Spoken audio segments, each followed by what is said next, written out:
Hey guys, this is Tara with Kittens, Weights, and Tarot, and today I'm doing a VR to my homegirl Tracy over at Two Rocks Tarot, and she did something called the Creativity Spread, where you're reading with different decks together. And she didn't come up with the Creativity Spread. She says that needs to be credited to @purefield.healing, which was found on Pinterest. She said that's kind of where she finds a lot of her spreads, and actually I think that's where a lot of us find a lot of our spreads. She chose 6 decks in order to answer those questions, and I am going to do the same. Let's jump into it. The first question asks, what is my ideal self? And I'm going to be using my Athlete's Tarot, which I keep in this cute little kitten bag. And here are the backs. So let's take a look. What is my ideal self? My ideal self. What is my ideal self?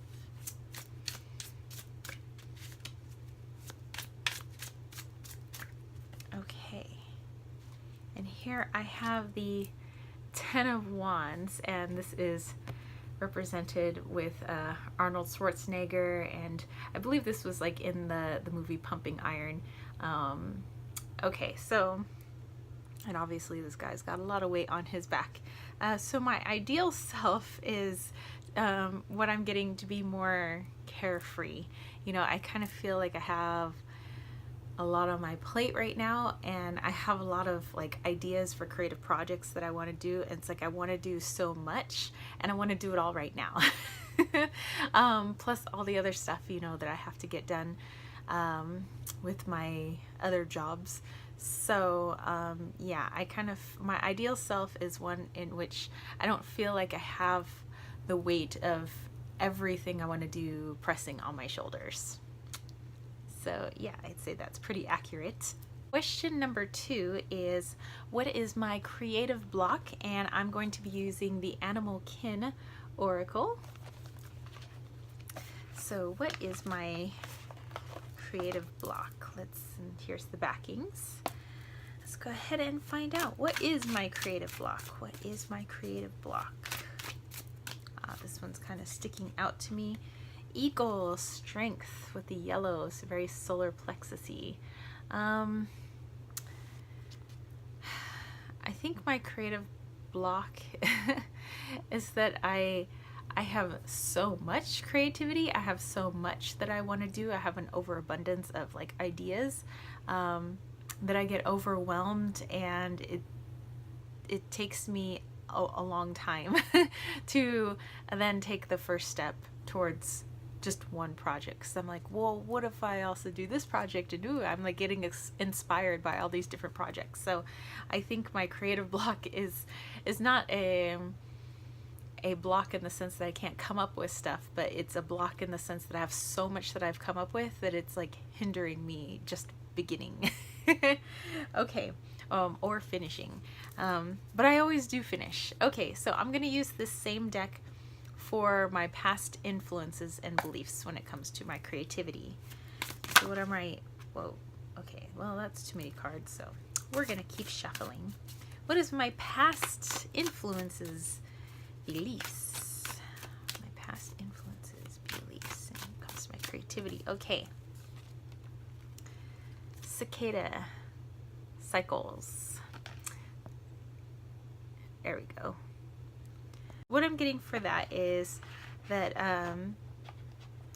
I think my past beliefs were that you know, only when things are at a certain time, when things are in a certain place, then I can be creative and I can get the job done. Like once everything settles down and once I'm like, you know, I could just focus on this one thing, you know, and I don't have all these other distractions, then I can get this done. I think that's been my belief, that everything needs to be just so, and everything needs to be like perfectly in its place before I can like, okay, I'm just going to work on this project now, and that's going to be my sole focus.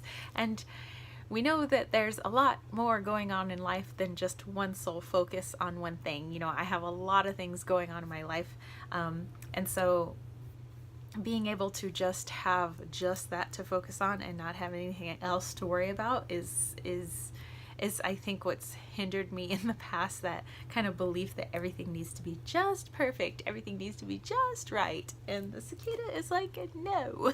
Okay, question number 4 is my fears about the future, and in this lovely little bag I have my Color Gypsy Oracle, and here are the backs. Okay, so what are my fears about the future? What are my fears about the future when it comes to like creative projects and things like that? And I have this card. Dance it off, laugh it off. Okay, so yes, I laughed about that. Number one, I laughed about it because my card for the year was this card, and so it's like supposed to be my motto for the year is to laugh it off. Very cheeky. So my fears about the future, you know, this gets me to go back and think about my bullet journal and everything I have planned out and everything that I want to get done this year, and I've been consistently meeting all of my goals for this year that I've been, you know, I wanted to do this and I'm meeting them earlier than expected, which is awesome. But I still have that fear that I'm not going to be able to do some of the bigger stuff that I really want to do. So my fear for the future is that, you know, there's some big things that I really want to get done and that I really want to do, and I think it's normal as a human being to have that fear that, like, what if like you hope and you hope and you wish and you're working and it doesn't happen, you know?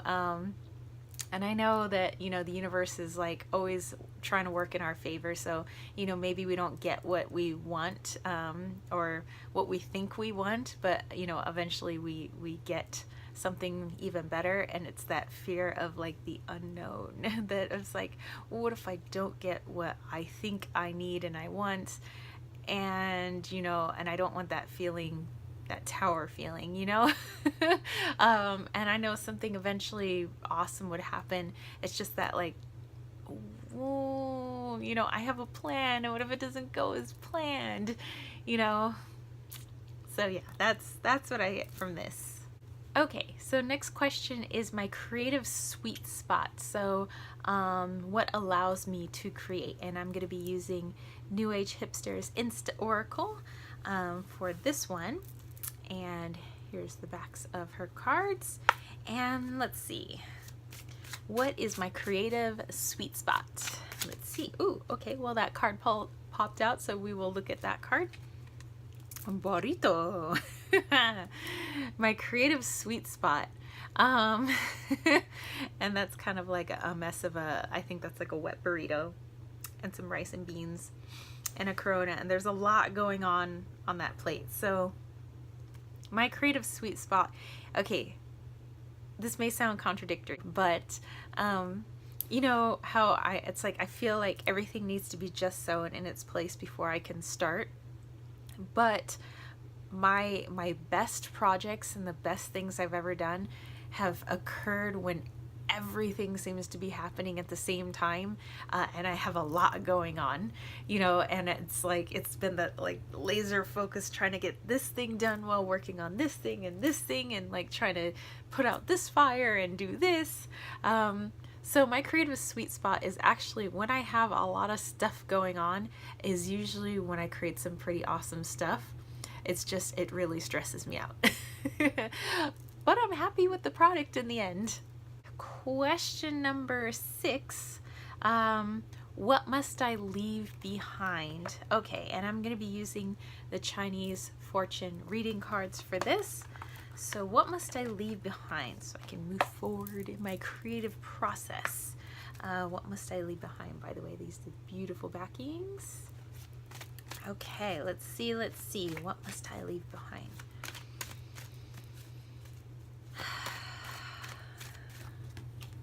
And we get this card. This card is health. So you're probably thinking, should I leave my health behind? No. Actually, okay, so I just got a bunch of stuff hit me at once.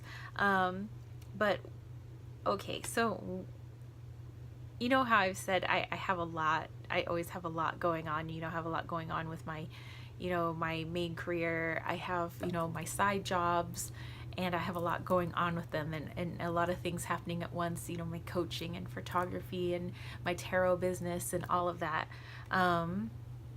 But when I start to try to make room for all of that by giving up like my time in the gym, or times to go for walks, times to sit and meditate, when I start to give that stuff up, everything else suffers. But if I make time like to physically just be in the gym and just be cranking and have that 45 minutes to an hour of like really working on my body, everything else does better. Like my readings are better, I'm better in the classroom, like I'm better all around. My creativity is a lot more sharp. And and sometimes in my brain I'm like, okay, well, I'm just gonna like shorten today's workout, or I'm just gonna skip today's workout, because I still yet to see a correlation, but yet every time I let it slip there is a correlation. So it's like my physique and my muscles and my physical health like are directly related to my creativity and everything happening around me. So once my body starts to suffer, everything else suffers. So yeah, my health is definitely what to leave behind is, well, basically an unhealthy lifestyle, that belief that I can just like let it slip. And it's like I can't even let it slip just like a little bit. I have to like maintain a rigorous workout regimen in order to keep everything else afloat. Okay, and lastly, question number 7, what must I embrace to reclaim my creative power? Okay, so what must I embrace to reclaim my creative power? I'm going to be using the Saki Saki Tarot, which I keep in here. And here are the backs. And let's give it a go. So, what must I embrace to what must I embrace to reclaim my creative power? What must I embrace to reclaim my creative power? Haha. Oops, those were upside down. The Emperor. Okay, so here we have the Emperor.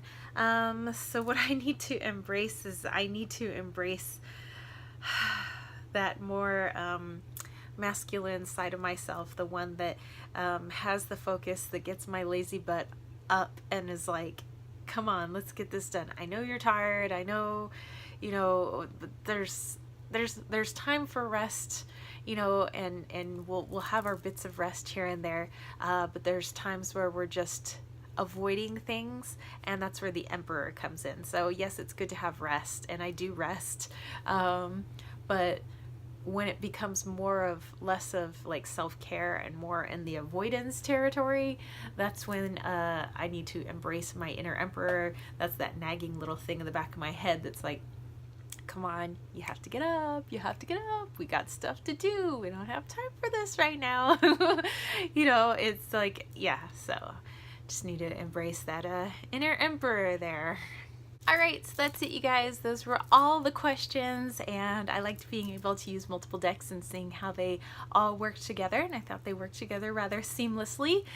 So thank you, Tracy, for putting this out there, sharing this lovely spread from @purefield.healing that you got off of Pinterest. So this, again, was the creativity spread, so it's reading with multiple decks together. So I encourage other people to try this out and go check out Tracy's video. I will link it down below.